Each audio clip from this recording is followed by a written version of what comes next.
तो guys hello and welcome to coach.sobism। आज हम हमारी वीडियो में कुछ नई चीजों को एक्सप्लोर करने वाले हैं। एक लाइब्रेरी को एक्सप्लोर करने वाले हैं हम। ctype.h हेडर फाइल के अंदर जो बहुत सारे फंक्शंस हैं उनको देखने वाले हैं हम। stdio.h यहाँ पर इंक्लूड कराई गई है। ctype.h ये एक हेडर फाइल है, ये इंक्लूड कराई गई है। बहुत सारे फंक्शंस यहाँ पर है जो ये प्री डिफाइंड फंक्शंस है इस ctype.h के अंदर। तो ये चीजें मैं आपको आज समझाऊंगा। ये एक हेडर फाइल है हमारे C स्टैंडर्ड लाइब्रेरी में which declares several functions that are useful for testing and mapping characters। Characters को यूज करने के लिए, उन्हें मैप करने के लिए, टेस्टिंग करने के लिए उनके ये यूज होता है। ctype.h से हम बहुत सारी फंक्शनैलिटीज बढ़ा लेते हैं। तो यहाँ पर इसके अंदर कुछ डिफाइंड फंक्शंस को हम समझते हैं। और भी बहुत फंक्शन होंगे, हो सकता है यहाँ पर इसमें और फंक्शंस हो और दूसरी फाइल्स भी हो। हम हर चीज एक्सप्लोर नहीं कर सकते, लेकिन जितनी चीजें इंपॉर्टेंट है वो सब एक्सप्लोर करेंगे। यहाँ पर ctype.h में कुछ फंक्शंस जो डिक्लेयर्ड है वो मैं बताता हूँ आपको। is alnum, ठीक है। is alnum का मतलब अल्फा न्यूमेरिक जितने भी टर्म्स होते हैं उनके लिए होता है। रिटर्न्स ट्रू, यहाँ TURE की जगह ट्रू होना चाहिए। इन सबको मैं ट्रू करूंगा। तो ये फंक्शन करता क्या है मैं आपको यहाँ पर समझाता हूँ। आप गूगल पे जाओ, ctype.h टाइप करो और कहीं भी जाके देखो, इन सारी चीजों को पढ़ो। आप यहाँ पर tutorialspoint.com इसको मैंने खोला है। इस लाइब्रेरी में देखो फंक्शंस और उनका डिस्क्रिप्शन है, और यहाँ पर अलग अलग कैरेक्टर की क्लासेस के बारे में भी बताया गया है। तो यही चीजें आज हम पढ़ने वाले हैं। देखो, सबसे पहले इज एलनम। एलनम का मतलब अल्फा न्यूमेरिक। सबसे पहले मैं आपको कुछ नॉर्मल कैरेक्टर्स के बारे में ही आज बताता हूँ। मान लो यहाँ पर ये तीन चीजें आपको दिख रही है। इस फंक्शन में, मेन फंक्शन में क्या हो रहा है, कैरेक्टर C1 हमने डिफाइन किया और उसे हमने इनिशियलाइज किया R से। C2 हमने डिफाइन किया, उसे इनिशियलाइज किया 3 से। C3 डिफाइन किया, उसे हमने इनिशियलाइज किया एक स्पेस कैरेक्टर से। यहाँ चीज समझने की क्या है, 3। 3 हम आज तक देखते आए, ये तो एक इंटीजर है, लेकिन इसे हमने कैरेक्टर कैसे बना दिया। तो मैं ये बताता हूँ कि 3 एक कैरेक्टर हो सकता है, लेकिन ये एक कैरेक्टर फॉर्म में ही है। जो इसकी इंट वैल्यू है वो 51 है। आप ये नहीं बोलोगे कि ये एक इंटीजर है। 3 इज अ कैरेक्टर है। हमारे कीबोर्ड पे जितनी भी कीज है ऑलमोस्ट सारे कोई कैरेक्टर को रिप्रेजेंट करती है, ठीक है, और उन सबकी कोई ASCII वैल्यू होती है। तो ये 3 जो है वो एक इंटीजर नहीं है, ये 3 एक कैरेक्टर है, ठीक है। और ये कैरेक्टर फॉर्म में ही हमारा प्रिंट करा सकते हैं हम। इसे आप इंट करके %d करके प्रिंट नहीं कराओगे, आप इसे %c करोगे तो ये 3 प्रिंट होगा। मैं आपको यहाँ पर दिखा भी देता हूँ। आप प्रिंट एफ करो और यहाँ %c कर दो और यहाँ इसकी जगह आप C2 डाल दो। C2 डाल के इसे आप प्रिंट कराओ, तो देखो आउटपुट में आपका 3 प्रिंट हो गया। लेकिन आपने इसे %d करने की कोशिश करी, जहां आपने इसे %d करा वहां पे ये आपका 51 प्रिंट करा देगा, क्योंकि ये ASCII वैल्यू प्रिंट करा देता है। तो ये चीज यहाँ हमारे लिए बहुत इंपॉर्टेंट है समझनी, कि हम किसी भी नंबर को भी डाल सकते हैं और वो नंबर्स जो होते हैं ना वो हमारे कैरेक्टर फॉर्म में इसमें डल जाते हैं। अब मैं आपको दिखाता हूँ ये कैसे होने वाला है। यहाँ पर हम ये क्लासेस देखते हैं, इन्हें हम डिजिट्स कहते हैं। ये भी हमारे कैरेक्टर्स हैं, और ये जो इतना सेट है होल नंबर्स का, ये जो हमारे कैरेक्टर्स होते हैं ये इंटीजर नहीं है, ये कैरेक्टर्स हैं। यहाँ पर मान लो मैं आपको एक चीज दिखाता हूँ, यहाँ आप 31 डालने की कोशिश करो। यहाँ आप जब 31 डालोगे तो कोई एरर आएगा, क्योंकि हमने दो कैरेक्टर्स को इनपुट कराने की कोशिश करी है। 3 और 1 अलग अलग कैरेक्टर्स है यहाँ पर, और एक कैरेक्टर की जगह पे हम दो कैरेक्टर्स नहीं डाल सकते। मतलब यहाँ ये हमने डिफाइन किया एक कैरेक्टर, तो यहाँ 3 डल सकता है। यहाँ 0 1 2 3 4 5 6 से 9 तक लेके कितनी भी चीजें डल सकती है। लेकिन यहाँ हम 31 32 या 09 ये ऐसी चीजें नहीं डाल सकते, क्योंकि ये एक ही कैरेक्टर को डिपिक्ट करता है। तो ये जो न्यूमेरिक कैरेक्टर्स हैं इन्हें हम डिजिट्स बोलते हैं, और 0 से 9 तक हम डिफाइन कर सकते हैं। और इनकी ASCII वैल्यूज जो होती है उन्हें हम देखते हैं। ASCII वैल्यू के बारे में अगर आप नहीं जानते तो मैं यहाँ पर आपको सब बताता हूँ ASCII वैल्यूज क्या होती है। हर कैरेक्टर से एसोसिएटेड एक डेसिमल वैल्यू होती है, और उसी को हम उसकी ASCII वैल्यू बोलते हैं। यहाँ पर हेक्स का जितना भी है ये आप अभी इग्नोर करो, क्योंकि हम हेक्स के बारे में नहीं जानते और हमें अभी पढ़ना भी नहीं है वो। हमें बस कैरेक्टर देखना है और उसकी डेसिमल वैल्यू देखनी है। देखो A B C D इन सबके लिए एक एसोसिएटेड डेसिमल वैल्यू होती है, और हम %d करके किसी कैरेक्टर को प्रिंट कराते हैं तो उसकी डेसिमल वैल्यू प्रिंट होती है, जैसे हमने यहाँ पर किया भी था। यहाँ पे हमने %d किया था 3 के लिए, तो वो 51 प्रिंट हुआ था। और उसी को बोलते हैं हम ASCII वैल्यू को प्रिंट कराना, डेसिमल वैल्यू को प्रिंट कराना। तो यहाँ डेसिमल 51 प्रिंट हो गई, लेकिन ये है तो 3 ना, तो इसे आपको 3 प्रिंट कराना है, तो आप परसेंटेज सी करके कराओगे और उसे आप सेव करके रन कराओगे, तो यहाँ पर 3 प्रिंट होगा। और यहाँ पर मैं आपको दिखा भी देता हूँ, 0 से 9 के लिए यहाँ पर आप कैरेक्टर्स में देखो, ये 0 1 2 3 के लिए हमारा 51 पहले से ही असाइंड है। ये जो ASCII कोड है ना मैंने दिए हैं ना आपने दिए हैं ना कंप्यूटर ने खुद बनाए हैं, ये ASCII कोड दिए गए हैं इन्हें, ये एक स्टैंडर्ड मान लिया गया है कि 0 के लिए ASCII कोड 48 होगा, 1 के लिए 49 होगा, 3 के लिए 51 होगा। ऐसे ही देखो यहाँ पर कुछ सिंबल्स भी हैं, यहाँ स्पेस भी एक कैरेक्टर होता है और उसके लिए भी एक डेसिमल वैल्यू होती है। और यहाँ यहाँ ये भी बहुत सारे कैरेक्टर्स हैं जो अभी हमने देखने नहीं है, लेकिन नल कैरेक्टर के बारे में हमने पढ़ा था, तो नल कैरेक्टर देखो वो 0 को डिपिक्ट करता है। अगर हम नल कैरेक्टर यहाँ दे और उसको अगर प्रिंट कराने की कोशिश करें, यहाँ पर अभी तो स्पेस है, लेकिन मान लो इसे आप नल कैरेक्टर बनाना चाहो, नल कैरेक्टर हम जानते हैं कि हम \0 करके करते हैं, इसे आप C3 कर दो और इसकी अगर डेसिमल वैल्यू को प्रिंट कराओगे तो ये आपको बताएगा। पहले मैं इसकी परसेंटेज सी से ही प्रिंट करा के दिखाता हूँ। ये नल कैरेक्टर अभी देखो क्या होगा, तो ये देखो नल कैरेक्टर की जगह यहाँ कुछ भी प्रिंट नहीं हुआ। अब इसे आप डी कर दो, ये परसेंटेज डी फॉर्म में जब आप प्रिंट कराओगे तो यहाँ 0 प्रिंट होना चाहिए, क्योंकि जो नल कैरेक्टर होता है उसका जो ASCII कोड होता है डेसिमल फॉर्म में वो होता है 0। तो यहाँ ये 0 आ गया, ये चीज हम समझ गए। अब देखो दूसरे ASCII कोड भी बहुत सारे होते हैं, छोटे जो हमारे कैरेक्टर्स होते हैं, ये अल्फाबेट्स देखो A से Z तक, इन सब के लिए 97 से 122 तक ASCII कोड है, और 65 से लेकर हमारे 90 तक है कैपिटल अल्फाबेट्स के लिए, जो हमारे अपर केस जो लेटर्स हैं उनके लिए। और इनका हम क्लास देखते हैं क्या होते हैं।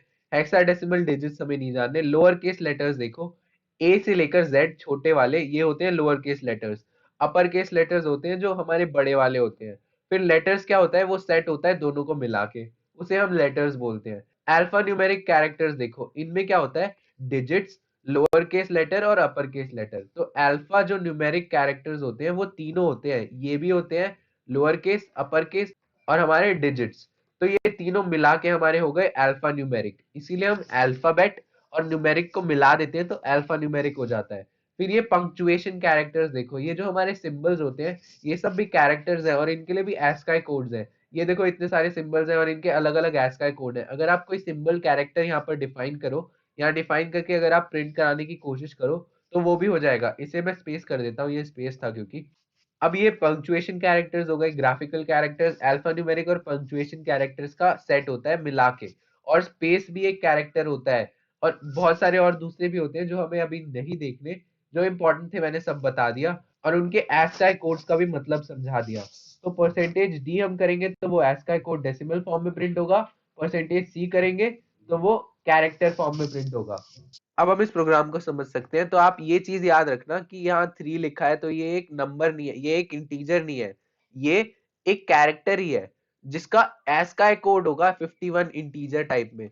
तो आप डर मत जाना जब कोई कैरेक्टर में डाल दे ये चीज, या फिर स्ट्रिंग में अगर कोई डाल देगा कि योर नंबर इज 24, तो 24 टू अलग कैरेक्टर होगा, 4 अलग कैरेक्टर होगा, वो इंटीजर नहीं है, वो एक कैरेक्टर ही है। तो अब देखो यहाँ पर हम ये चीजें समझते हैं। इसके फंक्शंस क्या है, इज एल नम, ये फंक्शन हमारा क्या करता है, एक कैरेक्टर लेता है, ठीक है, और ये चेक करता है अगर वो अल्फा नम है तो वो रिटर्न कर देता है ट्रू, मतलब एक नॉन जीरो वैल्यू वो रिटर्न करता है। हमेशा एक नॉन जीरो वैल्यू रिटर्न होती है जब वो अल्फा नम है। लेकिन आप यहाँ पर कोई सिंबल डाल दो तो वो अल्फा न्यूमेरिक नहीं होता, तो वो क्या रिटर्न करेगा, वो रिटर्न करता है फॉल्स। ठीक है, फॉल्स मतलब जीरो। तो जीरो रिटर्न जब ही होगा जब हम यहाँ पर अल्फा न्यूमेरिक नहीं डालेंगे। और ऐसे ही इज अल्फा के लिए होता है, इज अल्फा हम चेक करेंगे तो वो स्मॉल लेटर्स और कैपिटल लेटर्स को चेक करेगा, उन्हें छोड़ के जितने भी होंगे वो सारे फॉल्स होंगे, अगर वो होंगे तो वो ट्रू होगा। फिर हम इस डिजिट देखने वाले हैं, ये 0 से 9 तक के लिए होता है। तो 0 से 9 तक का कोई कैरेक्टर हम इनपुट कराएंगे तो वो इस डिजिट ट्रू रिटर्न करेगा, मतलब एक नॉन जीरो वैल्यू रिटर्न करेगा। 2 4 6 या 1 1 भी रिटर्न करता है, कुछ भी रिटर्न कर सकता है। यहाँ ये डिजिट्स होने चाहिए। फिर इस स्पेस, मतलब अगर हमारा स्पेस है, हम यहाँ पर कोई कैरेक्टर डालें जो स्पेस कैरेक्टर को डिपिक्ट करता है तो वो ट्रू रिटर्न करेगा, नहीं तो ये फॉल्स रिटर्न करेगा।